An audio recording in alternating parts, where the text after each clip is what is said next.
Hey, welcome to the Euro Wars show, and with my good friend Marcin, and we are at the Vistula River. I've always wanted to visit here because of the history around this place, and of course during World War II, the Polish uprising. What did they used to call it? In America they called Stalin Uncle Joe, like he was some great uncle guy, and he parked his tanks across.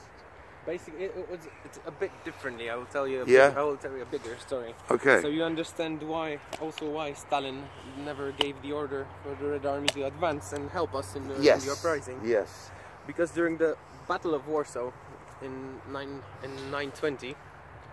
Stalin was one of the officers that barely left Warsaw alive. He hated Polish people. It was a Bolshevik revolution that was marching towards Europe, and they wanted to introduce communism everywhere.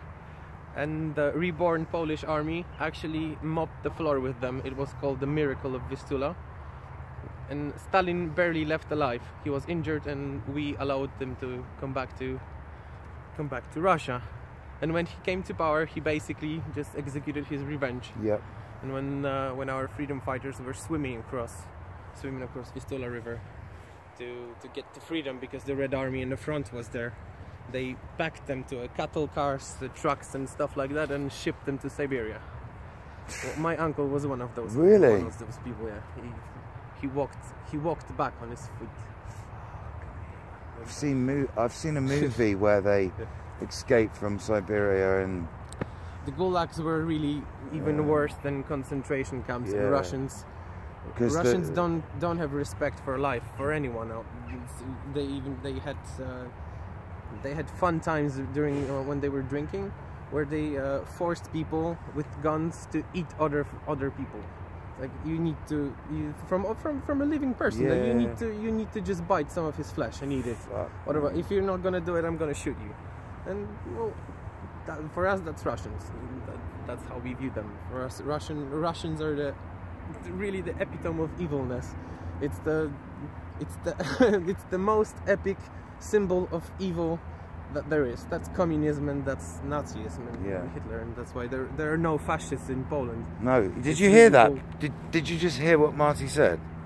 There is a big difference between being a nationalist, like a civic nationalist, or a Polish nationalist. That is, the ideology is defined quite strictly. There are some people that created the ideology of Polish nationalism, and they even say that the Polish nation is comprised out of Polonized Jews, Germans, Armenians, and everyone can be a part of Polish nation as long as they work for the benefit of the Polish culture, nation, and basically want to be Polish and wants to be part of the nation. These are the Polish nationalists, and that's it. There are no fascists in Poland. And yesterday proved that exactly that point for me. Yeah.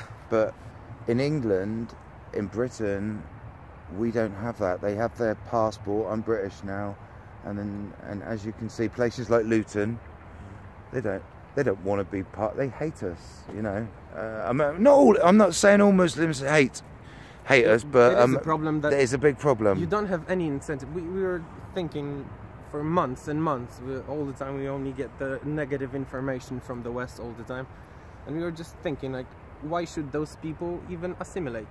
You give them no incentive to assimilate. You give them everything for free anyway. They get housing, they get priority over your natives. They get money, they get welfare. In Germany, they can drive cars without. And Sweden. And Sweden is just. Have you heard Have you heard the latest? Prime Minister May wants to incentivise jihadis to come back from Syria, where they've been cutting people's heads off, raping young kiddies, murdering people. She wants to invite them back and cuddle them into normality, just like the Swedish Prime Minister. Give them some free money and give them a house. Oh, that's nice of her. Thank you very much, Mrs. May. At first when I saw May got elected, I thought that maybe she will be like a Thatcher, maybe Yeah, like Thatcher, because I know that Thatcher is basically the most hated woman, and the Iron Lady. The Iron Lady. I know that she basically created Britain like it is right now. You needed the transformation. Half of the country hates her, half of the country doesn't. I understand that, and I thought that maybe she will be strict with some. She will try to be the Iron Lady, 2.0. But she failed, really. She failed on everything. 2.0. Yeah. Her first reaction was to regulate the internet speech. Like, I know. What the fuck? What's that gonna change? By the way, Mrs. May, I'm in Poland, so you can't do me at the moment. I mean, I'm not in England. I'm living in Poland now. So. Well, this has been fantastic. Thanks for the chat, Marty. Yeah, it's great. And, it was my pleasure to host you here, and it's great that you even managed to come here and walk with us. I think it's a very important day for us both, all of us. Well, I was saying in a Periscope that I think it's very important. If you're a patriot, you love your country, and you're curious about what you've seen on the TV, on the YouTubes, get your ass to Poland next November and join us. Sure. Because I'm coming back. You're welcome to come back. Next time you're gonna sleep in our house, not in the hotel. And same goes for you, mate. You're always welcome in England. Right, peace. Bye from the Vistula.